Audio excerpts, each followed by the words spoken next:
All right, so today we are going to learn from Florence Scovel Shinn what she has to say about love. And if you are looking for love or looking for a better love within your current relationships, she has some advice for you as well as some affirmations. So we're going to get started from her legendary book, The Game of Life and How to Play It. And then we'll do some affirmations from Your Word is Your Wand about love.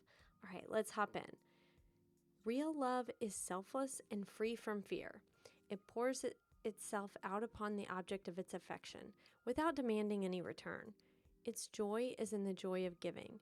Love is God in manifestation and the strongest magnetic force in the universe. Pure, unselfish love draws to itself its own. It does not need to or seek demand. Scarcely anyone has the faintest concept of real love. Man is selfish, tyrannical, and fearful in his affections, thereby losing the thing he loves. Jealousy is the worst enemy of love, for the imagination runs riot, seeing the loved one attracted to another, and invariably these fears objectify if they are not neutralized. For example, a woman came to me in deep distress. The man she loved had left her for another woman and said he never intended to marry her. She was torn with jealousy and resentment and said she hoped he would suffer as he had made her suffer. And added, "How could he leave me when I loved him so much?" I replied, "You are not loving that man, you are hating him," and added, "You can never receive what you have never given. Give a perfect love and you will receive a perfect love. Perfect yourself on this man. Give him a perfect, unselfish love, demanding nothing in return. Do not criticize or condemn, and bless him wherever he is." She replied, "No, I will not bless him unless I know where he is." And I said, "Well, that is not real love. When you send out real love will return to you, either from this man or his equivalent. For if this man is not your divine selection, you will not want him. As you are one with God, you are one with love, which belongs to you by divine right." Several months passed, and matters remained about the same, but she was working conscientiously with herself. I said, "When you are no longer disturbed by his cruelty, he will cease to be cruel, as you are attracting it through your own emotions." When I told her of a brotherhood in India who never said good morning to each other, they used the words, "I salute the divinity in you."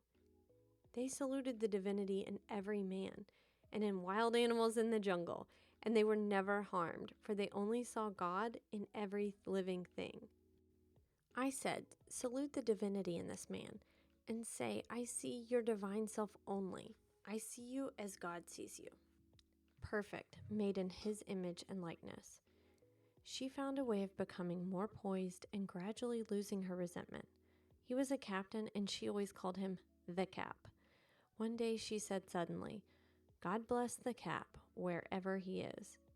I replied, "Now that is real love, and when you have become a complete circle and are no longer disturbed by the situation, you will have his love or attract its equivalent." I was moving at this time and didn't have a telephone, so I was out of touch with her for a few weeks, when one morning I received a letter saying, "We are married." At the earliest opportunity, I paid her a call. My first words were, "What happened?" "Oh," she exclaimed, "a miracle. One day I woke up and all the suffering had ceased. I saw him that evening and he asked me to marry him. We were married in about a week, and I have never seen a more devoted man.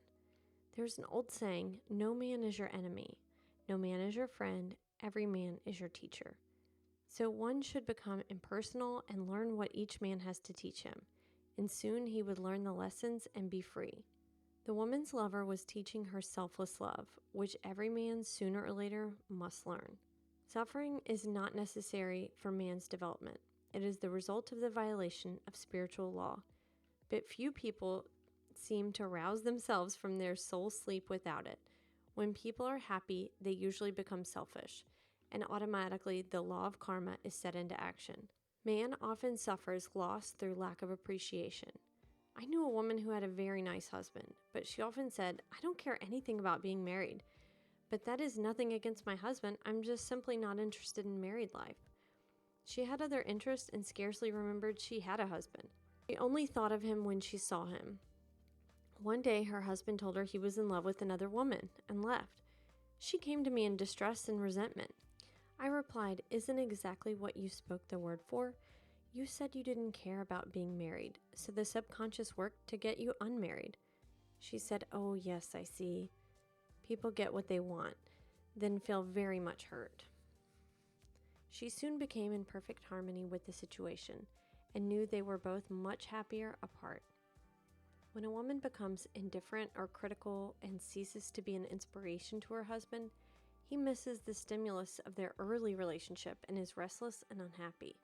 All right, so now let's move over to Your Word is Your Wand, where Florence Scovel Shinn tells us a little bit, gives us a little bit more advice about love, and then gives us some affirmations for that. All right, she says, with love usually comes terrific fear. Nearly every woman comes into the world with a mythical woman in the back of her mind who is to rob her of her love. She has been called the other woman. Of course, it comes from the woman's belief in duality. So long as she visualizes interference, it will come. It is usually very difficult for a woman to see herself loved by a man she loves, so these affirmations are to impress the truth of the situation upon her subconscious mind. For in reality, there is only oneness. Affirmations. As I am one with God, the Undivided One, I am one with undivided love and undivided happiness. The light of Christ within me now wipes away all fear, doubt, anger, and resentment. God's love pours through me, an irresistible magnetic current. I only see perfection and draw to me my own. Divine love through me now dissolves all seeming obstacles and makes clear, easy, and successful my way. I love everyone and everyone loves me. My apparent enemy becomes my friend, a golden link in the chain of my good. I am at peace with myself and with the whole world. I love everyone and everyone loves me. The floodgates of my good are now open. All right, if you like this kind of stuff and you'd like to receive a daily inspiration and daily email from us, go to newthoughtdaily.com/email and get on our list, and we will send you out some sort of new thought, inspiration, or idea or affirmation each day. All right, thanks.